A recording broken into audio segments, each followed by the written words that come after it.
Teatro Máscara Mágica was created in 1987 as part of, it was a branch of what we call Teatro Meta at the Old Globe Theater. Teatro Meta was the first regional theater company at the Old Globe Theater. That was a bilingual theater company. And it became an educational wing of the Globe Theater. So we grew out of there because we wanted to do our own plays. We also wanted to do a multicultural forum with a mixed blood casting. And so one of our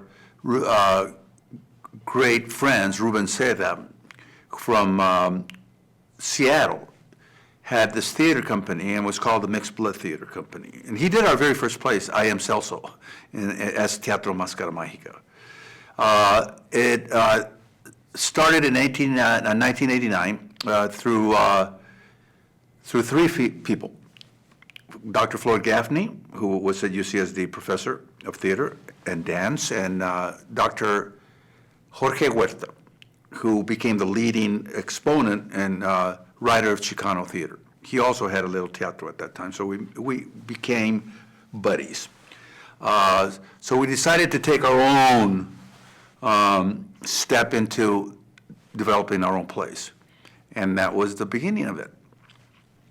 Well, we are a group of creative artists whose mission is to give voice to the diversity of our region, which is San Diego and the Southern California, and also create new projects. We are develop new works for the Latino community as well as the Pacific Asian community, and we have an African American component. We are in a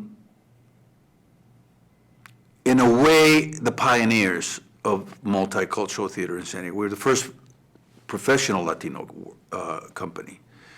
Most of our work has been in the Latino genre, creating works like with Carlos Morton, who's a writer, Josefina Lopez, Danny Valdez, Luis Valdez, and those are authors. So our mission is one that is encompasses from crib to cradle. We are definitely the voice of our community in the diverse culture. I think.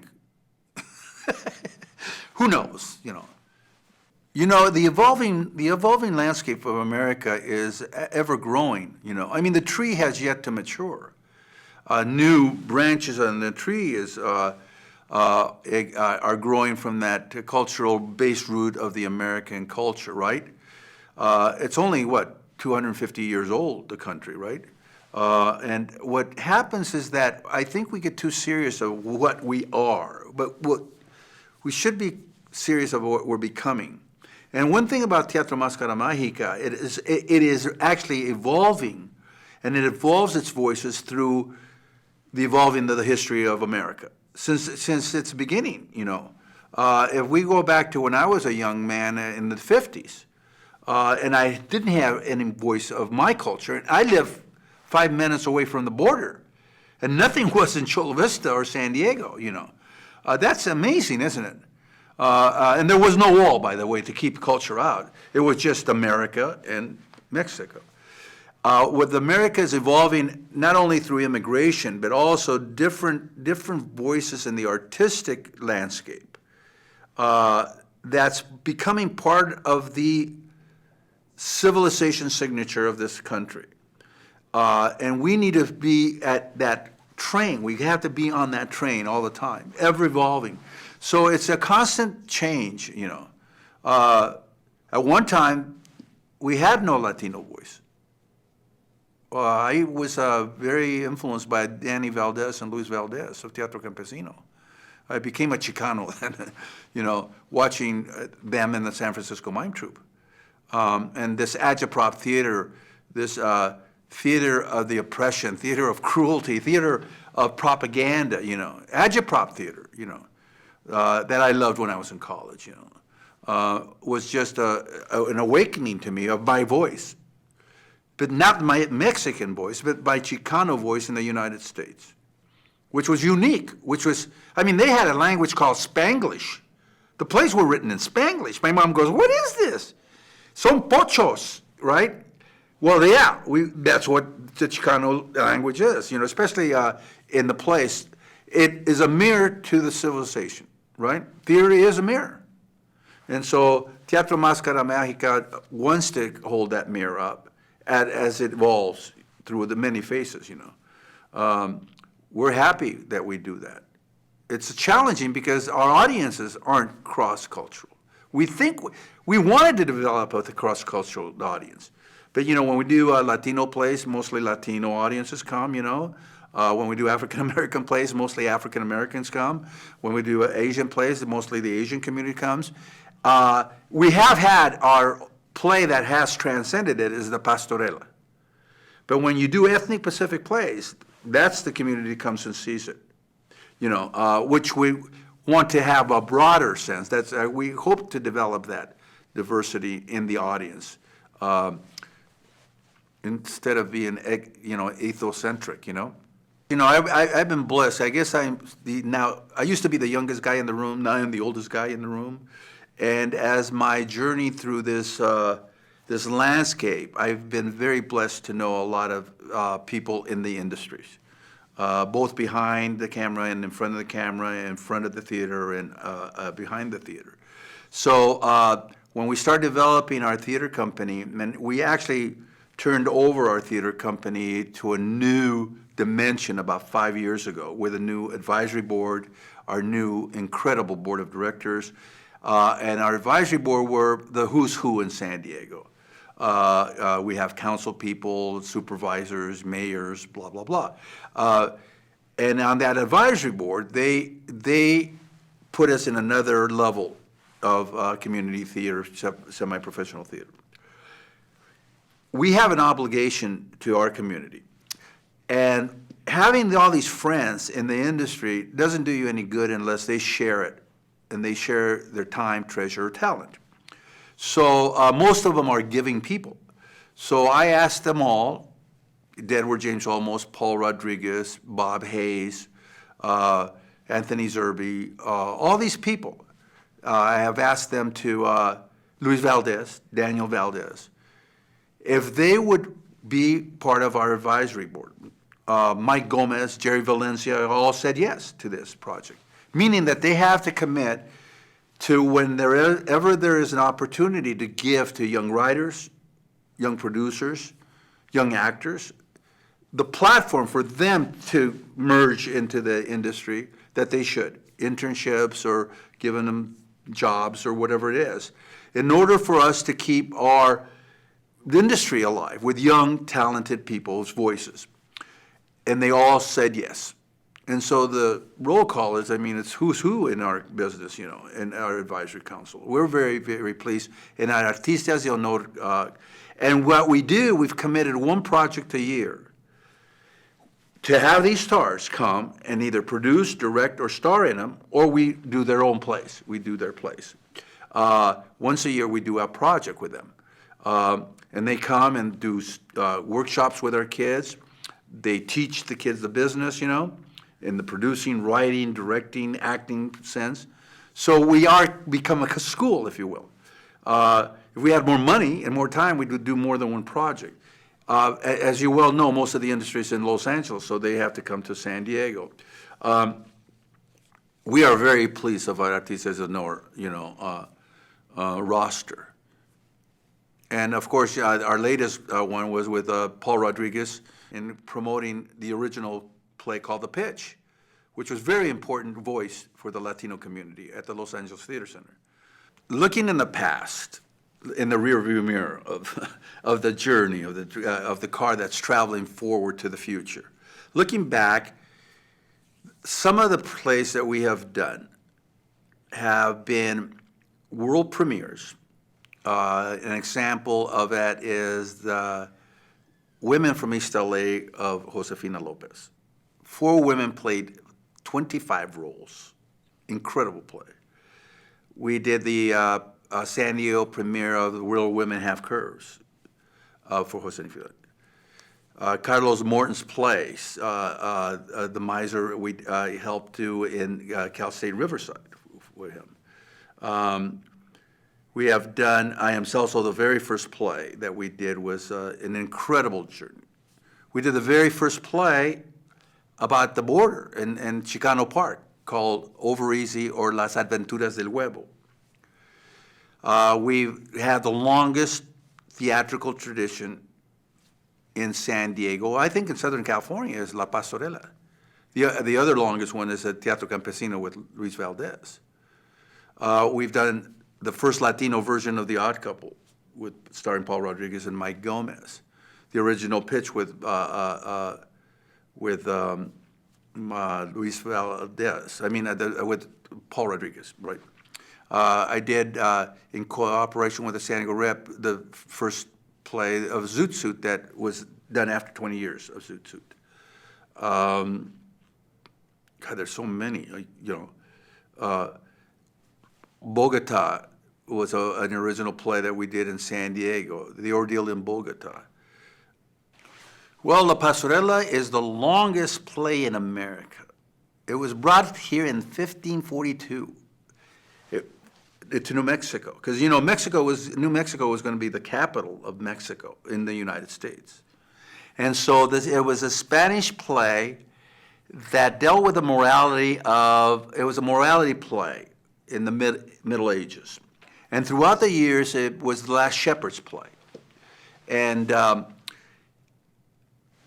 when the conquistadors came, and all during the conquest of America through the Spanish and Portuguese conquest, they had theatrical events. And during that period, they brought this play called the Shepherd's Play, La Pastorela, which was a merging of indigenous myths and Catholicism in terms of the story of the shepherds going to Bethlehem to see the birth of Christ. It is the most popular play in Mexico at Christmas time. They do it, there's like 2,000 of them, and they do them in trucks, they do them in airplanes, they do them in buses, in colleges, in parks, at the Bellas Artes, the biggest theater in Mexico. It's a genre that takes the story and kind of bends it to the political end. It's like agitprop. I call it Saturday Night Live meets the Three Wise Guys.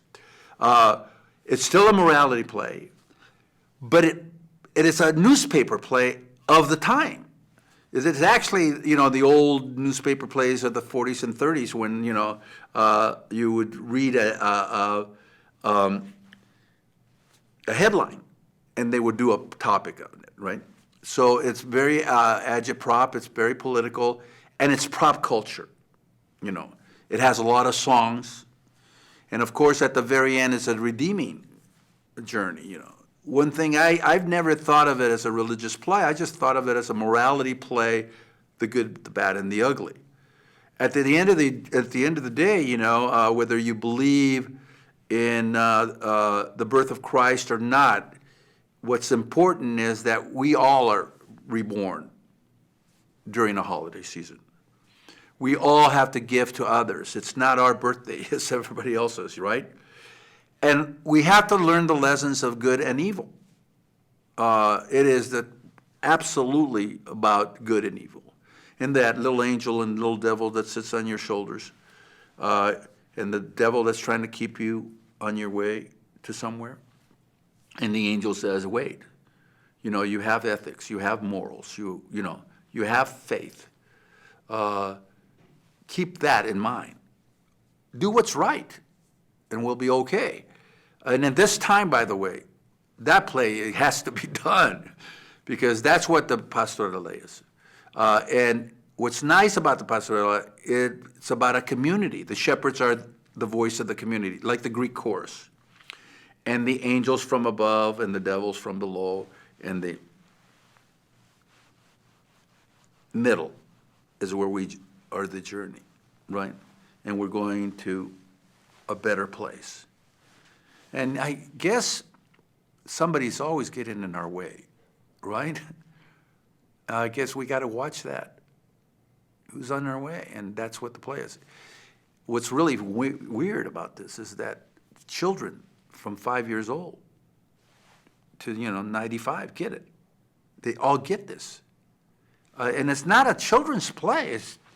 It's a child's play within you. I mean, you can be 80 and still believe in the tooth fairy, right? And my father always said, if you don't believe, you'll never get. So, and it's a wonderful story, and we're very happy that we have done it for 30 years. And by the way, we've had 4 generations of actors. Our baby Jesus now is going to college. So it's been a tradition, and that's what the pastorela is a tradition of family, community, el pueblo, la familia, that gets together for a journey that we all are going to take. Paul Rodriguez's The Pitch. It was an idea that him and I had talked about when we were doing a film called Ruta Madre. I was looking around why there weren't so many television people, We were always talking about the faces that were invisible, the invisible voice and the invisible face of Latinos on television. And we recall that when I grew up, there was a guy named the Cisco Kid, very popular, and he was, by the way, Mexican, and Leo Carrillo, who's had a ranch in San Clemente, a big popular actor. I think his father owned half of Irvine, ranch. And the role models were not there when I was a kid. It was the Cisco Kid and Speedy Gonzalez on cartoons and things like that. And it bothered me also in the theater, because when I went to a school at the Globe, there was no Latino place. There was no Spanish place. And I was brought up with the Siglo de Oro, the golden age of Spain, with my mother's literature, Calderón de la Barca, the most prolific writer in the world history was Lope de Vega. He wrote something like 100 Plays in 100 Days. They would probably be the same play, but it was, with different plots. I think he wrote television before, But I had not heard those voices. This was the Renaissance of Spanish literature. And I never heard those voices here. Or Lorca, writers like that. The only murals I had seen were Diego Rivera and Siqueiros, in buildings in New York and things like that. But, there was actually this invisible wall of culture. So we talked about that. And I says, well, you did not Chico and the Man, but you did, what was the series he did? He did it with Mario Lopez. Let me think of the name of the series. AKA Pablo. AKA Pablo. Paul Rodriguez did a series with Mario Lopez called AKA Pablo. And that had been like in the 70s or 80s, right? And since then, has not been anything. And so we discussed the lack of voices and the lack of images on TV. And he got the idea and said, you know what? I'm tired of not having our voice. At that time, the only series or Latino voice was George Lopez. That was the only program. There was some Puerto Rican and cops and, one guy there, one guy, Tony Plana, was in television, and Mike Gomez would be doing a television series, but not as a series, or they were just actors. Well, it comes to mind that Hollywood wasn't interested in stories, Latino stories. I was in a development project with Norman Lear and Josefina Lopez to do Real Women Have Curves. We thought that was going to be it. That never came to pass. And so what happened was that there's this blank desert, blank screen of lack of images of Latinos on TV. So Paul decided to write this called The Pitch, which was pitching a television series to the executives. And of course, he's been through that dance a lot, so he was perfect for this play. And he wrote it as it's a wonderful kind of genre of a comic, stand-up comic of his family, of him, his son, going through this hustling business.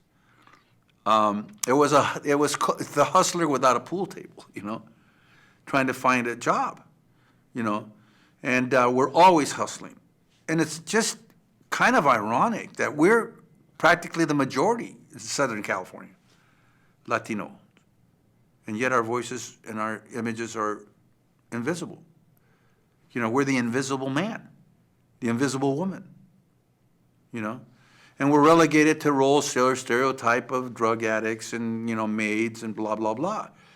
The African-American community has made quite a bit of progress in television, Look at television, series like Power, Blackish, all that stuff. This year, I think there's one series coming out with Edward James Olmos that I hope it gets on TV, But we're still fighting the fight, and the pitch is a great voice. The industry came to see this play. There was an important play. This play should be done in every city to let them know what's happening, And it should be still done. I think it should be a television special, that it should be done, that this is what's happening. There's many excuses why, economics, data shows that blah, blah, blah, Latino. And we've proven that not to be right. There's a lot of fallacy. So that's how the pitch became a reality. It was a work of heart. It was a work of somebody's journey, which was very personal. It came from the source. And everybody feels like that, We want to do it all the time. We were ready to do it in Long Beach. But when you got stars that are in your play that actually are the play, their schedules have to be right on. But we want to do it, and I really would like to do it on this medium, and I think it could, because it works as a television media as well as a play, but it needs to be done. It needs to be done in communities that haven't heard it, when only 1,000 people see the play. That's not a lot of people. The Latino version of The Odd Couple was an idea I've always had for a long time. I love that play. I thought Neil Simon was one of the greatest comic writers of all time. And he writes in a genre of not only situation comedy, but comedy of character. And The Odd Couple happens to be, I think, one of his best. He's written a lot. And it's been done, by the way. It's been done with African Americans. They did even a Spanish version, which wasn't very good, in New York.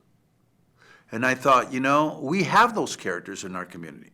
We have that. I know, because I used to play cards with my friends, And I thought, well, this ritual is not owned by our Anglo society. And the cast has to be good, and they have to be as good as the Broadway guys and, the film guys. And so I found our Walter Matthau was Paul Rodriguez. I found Oscar in Paul Rodriguez. Our Felix, it was Mike Gomez. He is Felix. And how better to do a play with a perfect cast, right? And all we did, and we didn't, because you can't change anything in Neil Zeisman's words. What we did was change, like instead of the Pigeon Sisters, we call them La Palomas, which was translated. We just translated the play, and the location was San Diego instead of New York. The Brooklyn Bridge was the Coronado Bridge. But the words were all in Simon's, and the comedy was all Rodriguez. And it was very successful. I was just incredibly pleased with it, In fact, when we did it and we filmed it, it looked like we were doing a television show, It's too bad that wasn't the Odd Couple that became on the television series, because that would have been a great look at our community in terms of the other side of The Odd Couple. And some plays work and some plays don't, Simon really worked with this character. The Odd Couple. We are kind of the odd couple. We are the odd couple here in this society, And I think what happens is that when you do a play like that, it also reaches out to the audiences, the audience that comes. I always have a theory, and I keep in mind, the who is the audience and who are the actors, right? The two who's. Who's the audience and who are the actors? Because without those two who's, you don't have a theater, and the who are the actors is really important for things like Neil Simon, and also for the audience. We had a cross section of audiences that came. Remember the first when we first start talking about who comes to our plays and things like that? Well, The Odd Couple was one of those plays where everybody came. Didn't matter whether you were Latino, African American, Asian. It was a play. There was no, this is going to be Latino version or whatever. It was The Odd Couple happened to be in the Latino world, and it worked. The jokes worked. Everything worked. A good play is a good play. Well, we have a great opportunity and a partnership that has come to our hands and our hearts. Casa Familiar in San Isidro is an organization that is a social service organization that provides services for those underserved, both in the medical and social welfare business. They are one of the most progressive communities of social services in San Diego. San Isidro, which is right next to the border, has been a very neglected city of San Diego. And it's probably the last bastion of development there. And now the city fathers have come to terms that this is a place that needs to be energized again. So the reconstruction of San Isidro and the image of San Isidro is taking a hold. It's a new plastic surgery, if you will, of San Isidro. And so Casa Familiar has this Catholic church that was built in 1910 or something. And we were asked to design and help design the theater space. With that design, we came to a conversation that we'd like to be the theater in residence. Well, we thought about it, and we said, wow, we've never had a theater. We are like those shepherds looking for a home. Guess what? We finally found a home. So next year we open in October. It's a 85-seat theater, 85 to 90-seat theater that we have designed and they're going to build. UCSD is a very strong component because they're going to do an innovator incubator there for education. And then there's a civic center that we can use for other theaters, like 300-seat theaters, that can be used for other bigger plays. But what's really interesting is the last community not being served right with arts. It has its own little gallery, but now we're expanding the arts for playwriting, technical, behind the scenes work, mentoring music in plays. So it's going to be a performing arts center and a cultural center. And we are just pleased to be the energy that can bring the community to this artistic landscape. It's scary because it's like a new frontier. And yet it's the oldest frontier here, in San Diego. It's very exciting. We're going to have 4 or 5 places a year. We have a educational component that is going to drive the educational work that we do with students, workshops and bringing stars. Talk about the Artistas de Honor. They'll be coming to mentoring kids. We wanted to build like this room. We want to build a multimedia television center there. It's important that we bring the technology to San Isidro with fusion of the theater. It's happening now, And I think this creative space will allow that to happen, to think out of the box. We want to create kind of a new style of presentation of plays, we have a lot of work to do. The community, we need to make sure that the community is okay with it. There's elders there that have been there for years. There's this myth that San Isidro is far away, and yet it's not, security, all that stuff. We're with the gladiators that have to, slay the demons of mythology there. It's a great community, and it's such a dream, isn't it? That we do this shepherd play, or shepherds looking for a home and we found our manger, that's going to give us a rebirth of new ideas and new people, and passing the torch, passing the torch. A familia has to have a house. Now, guess what? You're the guest. And mi casa es su casa is casa familiar. In 10 years, I see Teatro Máscara Mágica having other artistic voices that are very strong. I see it as a viable company with a $2-3 million budget, an incredible outreach program that's going to be developed through artists in residence. I see brand new works of playwrights that have yet to be, and plays of authors that need to be seen.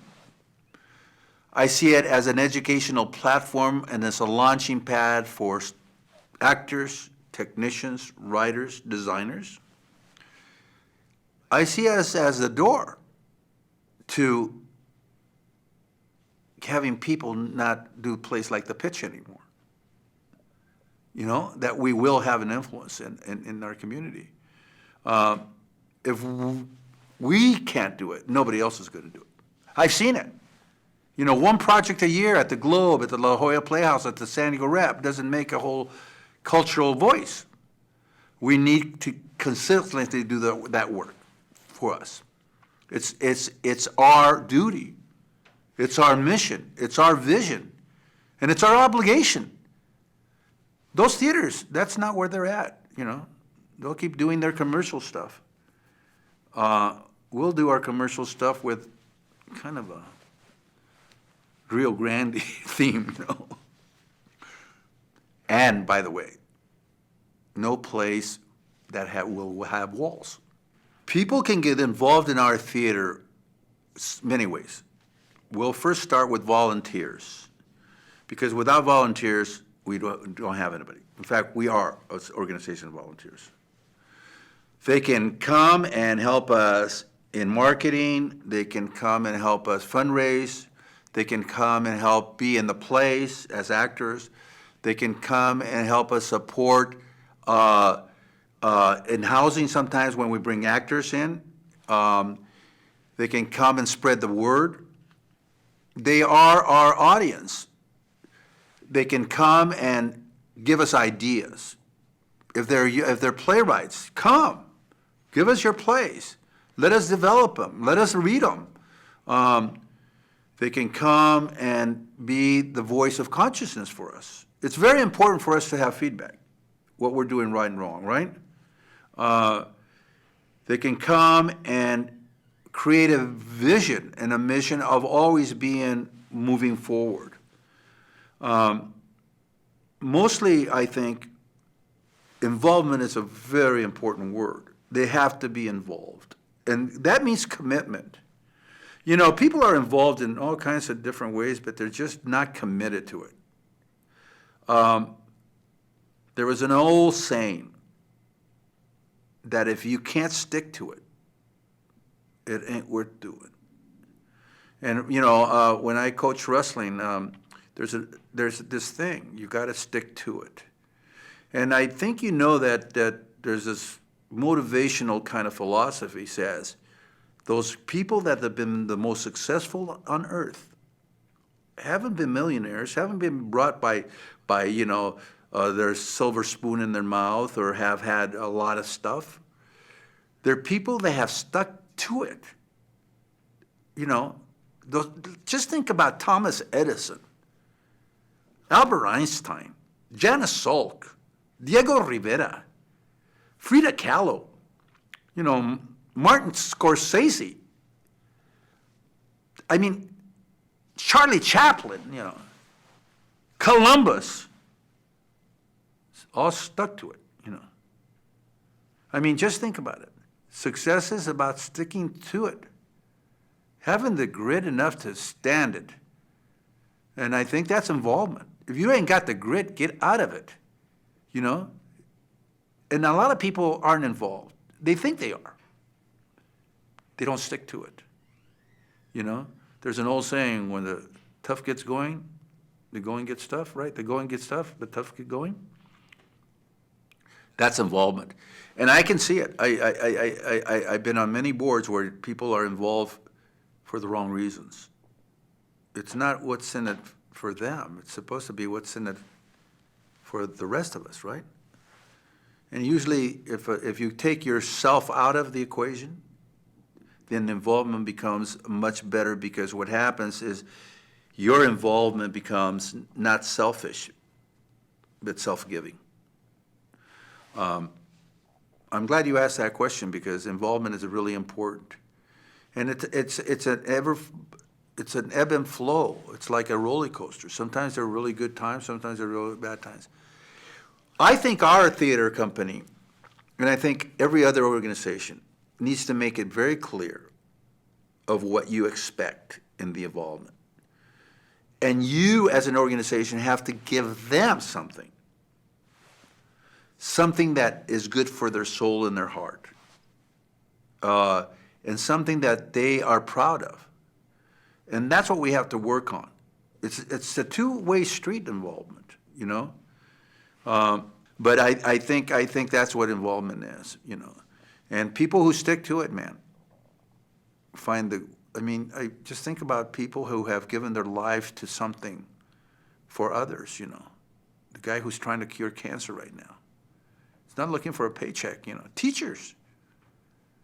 The greatest profession is teaching, And if you get into it for the wrong involvement, you're wrong.